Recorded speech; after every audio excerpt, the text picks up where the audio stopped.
Assalamualaikum warahmatullahi wabarakatuh. Saya Josi Muhammad Ispravira Yuda dengan NIM 43040020056. Di sini saya akan membahas tentang proses penciptaan manusia. Sebelum melangkah lebih jauh membahas masalah tentang proses penciptaan manusia, terlebih dahulu dijelaskan apa sebenarnya pengertian manusia itu. Oke, manusia adalah makhluk pertama yang disebut Allah dalam Al-Quran melalui wahyu pertama. Manusia adalah makhluk yang belum dikenal, namun manusia dalam mengenal dirinya sudah dikenal sejak dahulu kala. Dimanapun manusia berada dan di zaman apapun, selalu ada ilmu yang selalu menyelidiki manusia, dan ilmu itu berbeda-beda dari waktu ke waktu, sesuai dengan kondisi yang dihadapi. Para filosof dalam memberikan nasihat selalu berpegang pada nasihat kenalilah dirimu. Nah, nasihat yang demikian itu sama halnya dengan memberikan pertanyaan, apakah sesungguhnya engkau ini? Oke, manusia dalam bahasa Inggris disebut dengan man, yang berarti ada yang berpikir.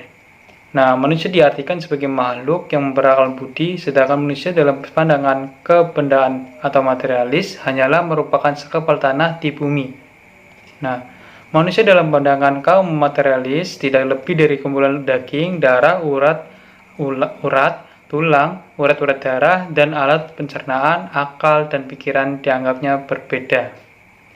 Oke, kita lanjut ke penciptaan manusia menurut Hamka dalam tafsir Al-Azhar.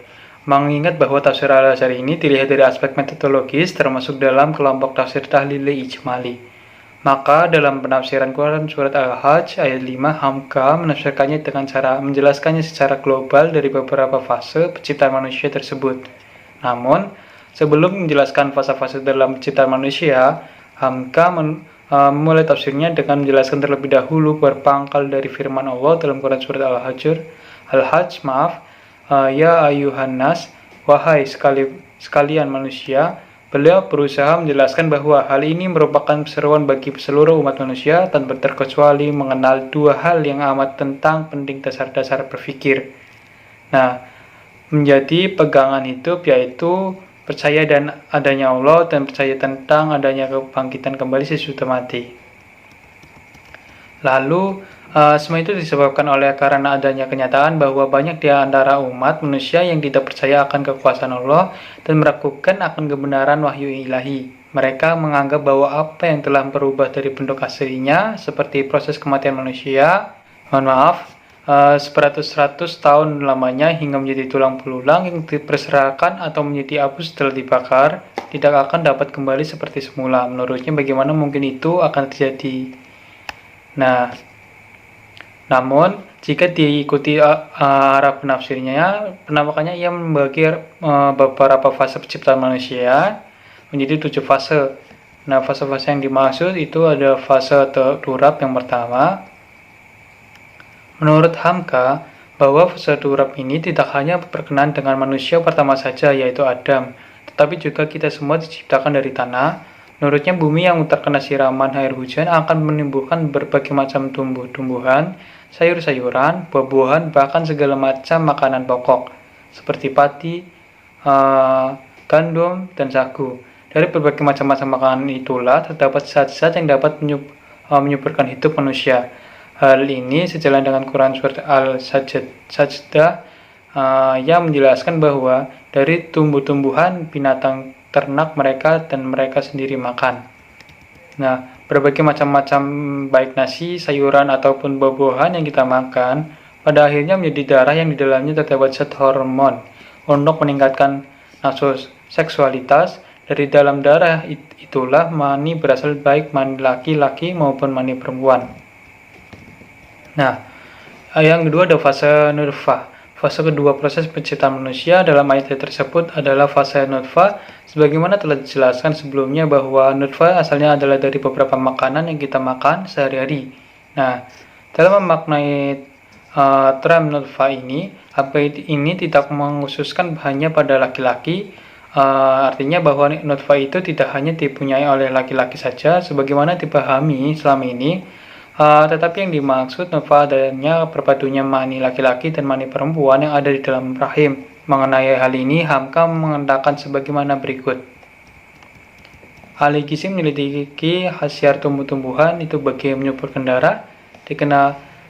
Dikenalilah betapa pentingnya zat hormon dalam darah manusia untuk nafsu setubuh atau seks. Dari dalam darah itulah mani, baik mani si laki-laki, mani si perempuan kita.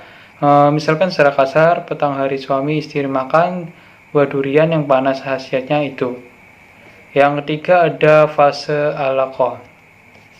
Oke, fase ketiga ini proses penciptaan manusia adalah alaqah. Fase ini merupakan kelanjutan dari fase nutfah. Hamka mengartikan alaqah ini dengan segumpal darah. Selebih lanjutnya ia mengatakan bahwa proses.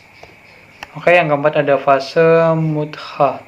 Fase selanjutnya adalah fase mudghah atau segumpal daging. Proses terjadinya alaqah menjadi mudghah menurut Hamka yang setelah melalui 40-an hari lamanya. Pada masa ini maka dapat diketahui secara pasti kapan seorang wanita mengalami keguguran. Nah, apakah pada waktu masih itu menjadi mudghah di bawah 40 hari atau di waktu alaqah di waktu 80 hari?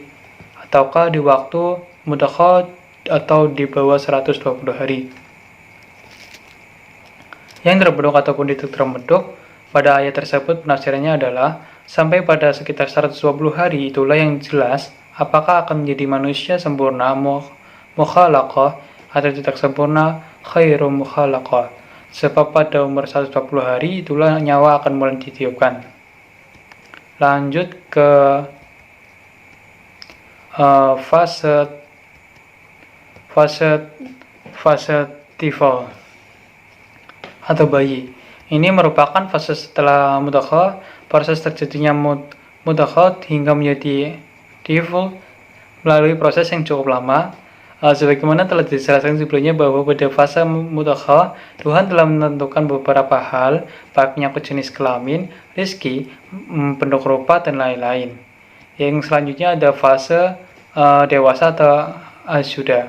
Fase ini merupakan kelanjutan dari fase sebelumnya yaitu bayi. Proses untuk menjadi seorang dewasa juga melalui proses yang berangsur-angsur dari bayi yang mencucut susu ibunya sampai mampu memakan makanan keras. Dari tidur miring, berangsur merangkak, mencoba berdiri, tegak, dan terjatuh, dan tegak pula sampai menjadi seorang yang sangat kuat. Fase selanjutnya itu fase pikun. Fase ini merupakan fase yang paling akhir yang harus dilalui oleh manusia yang oleh Allah dipanjangkan umurnya.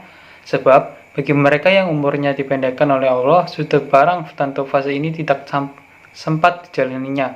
Bahkan ada yang tidak sampai pada fase mudghah. Seandainya seorang itu mengalami keguguran, artinya seorang normal, semua fase ini akan dijalani manusia. Oke, yang lanjut kedua, penciptaan manusia menurut Al-Murrahi dalam tafsir Al-Marahi.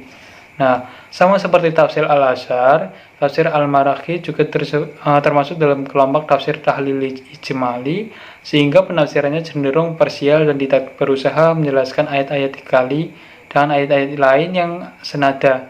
Dalam menafsirkan Quran surat Al-Hajj, Mustafa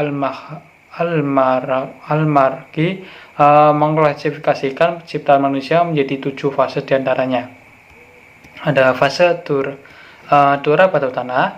Berdasarkan bunyi redaksi Quran surat Al-Hajj bahwa Allah menciptakan manusia semula dari tanah atau turab. Fa inna khalaqnakum min turab. Beliau menafsirkan lafaz tersebut dengan mengatakan Allah menciptakan manusia dari mani yang lahir dari makanan, sedangkan makanan itu berasal dari tumbuh-tumbuhan, dan tumbuh-tumbuhan itu semula asalnya dari bumi atau tanah dan air. Lanjut ke fase nutfah. Fase nutfah atau mani merupakan fase kedua dalam proses penciptaan manusia. Nutfah sendiri memiliki makna dasar air yang tawar atau al-ma'al azab. Namun dalam hal ini yang dimaksud dengan nutfah adalah ma'al rajuli atau air laki-laki mani. Nah, ketika menafsirkan lafaz tsumma min nutfatir, beliau mengatakan maksudnya dari air mani yang tersusun dari darah dan lahir dari makanan yang berasal dari tanah atau turab. Penafsiran di Al-Marahi tersebut dapat dijelaskan bahwa setelah manusia yang hidup ini dimakan beberapa makanan, baik makanan nabati maupun hewani. Lalu makanan tersebut lambat laun diantaranya ada yang berubah menjadi nutfah atau mani yang dimiliki seorang laki-laki. Oke, lanjut ke fase alaqah dan fase mutakhah. Fase ketiga ini penciptaan manusia menurut Al-Maraghi dalam ayat tersebut adalah fase alaqah. Secara etimologis, Al-Maraghi memaknai lafaz ini dengan gumpalan darah yang beku atau al-qita'a al-jamida min al-dam. Artinya bahwa setelah masa mutafah, maka lambat laun ia menjadi alaqah, yaitu darah beku yang tebal atau dam jamid khalid. Menurutnya lebih lanjut bahwa pada fase ini sudah termulai dapat dibedakan antara air dan darah. Fase selanjutnya adalah fase mudakhafa. Fase ini menurut Al-Muraki adalah fase keempat setelah fase alaqah. Mudakhah sendiri secara bahasa menurutnya lebih lanjut seperti sepotong atau segumpal daging yang dapat dikunyah atau al-qita'amin al-laham bi qadri ma yamda'u. Sebagaimana teks ayat dalam surat tersebut, thumma min mudakha al-mukhallaqah wa khair al-mukhallaqah, bahwa pada fase ini ada dua kemungkinan terbentuknya mudakha.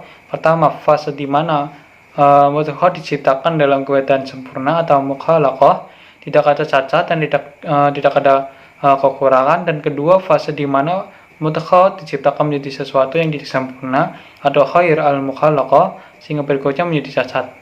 Dengan demikian pada fase ini pula dapat diketahui bahwa terdapat suatu perbedaan dalam kejadian manusia, yaitu ada yang sempurna dan ada yang kurang sempurna baik dalam hal bentuk rupa, tinggi dan rendahnya ukuran badan. Lanjut ke fase til atau bayi. Oke, fase kelima proses penciptaan manusia adalah fase bayi. Fase ini merupakan fase di mana seluruh proses penciptaan manusia yang di dalam rahim atau janin sudah sempurna dan sudah ditentukan kadarnya. Nah, kapan janin tersebut harus lahir? Dalam menafsirkan lafaz tsumma nukhrijukum tilan. Nah, beliau mengatakan sebagai berikut. Kemudian setelah sampai kepada waktu yang lebih yang telah kami tentukan untuk keluar, kami keluarkan dari rahim itu sebagai bayi yang masih dalam buayan. Lalu lanjut ke fase dewasa atau ayuda. Fase ke-6 ini adalah fase di mana manusia menjadi dewasa atau ayuda. Fase ini merupakan kelanjutan dari fase sebelumnya, yaitu bayi. Dalam prosesnya, bayi tersebut dipelihara dan secara berangsur-angsur kemudian menjadi seorang dewasa dan sangat kuat. Term asyudu tersendiri secara bahasa memiliki makna kekuatan atau al-quwah. Ketika menjelaskan fase ini, Al-Maraghi menulis sebagaimana berikut. Kemudian kami memakmurkan kalian dan memudahkan pemeliharaan kalian hingga mencapai akal dan kekuatan yang sempurna. Yang terakhir ada fase pikun atau arzal al-umur. Oke. Pada fase terakhir ini dalam proses penciptaan manusia adalah fase di mana manusia menjadi tua dan pikun. Pada fase ini ada yang dipendekkan umurnya atau diwafatkan, dan ada pula yang dipanjangkan umurnya hingga mereka menjadi seorang yang pikun atau arzal al-umur. Dalam keadaan yang demikian, mereka sering mengalami kelupaan, yaitu tidak mengetahui lagi apa yang sebelumnya diketahui. Nah, lanjut ke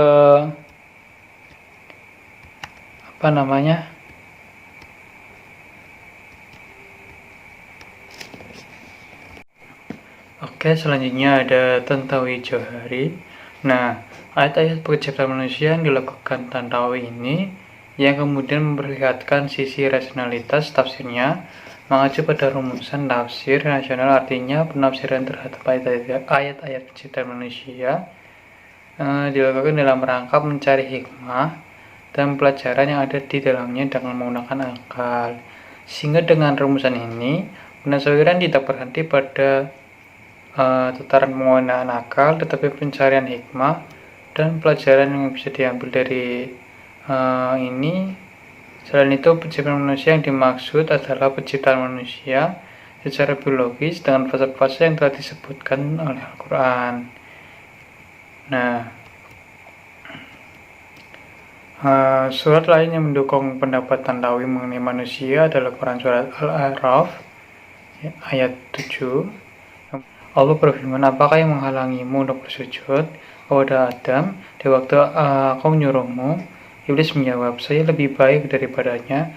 Engkau ciptakan saya dari api, sedang dia engkau ciptakan dari tanah.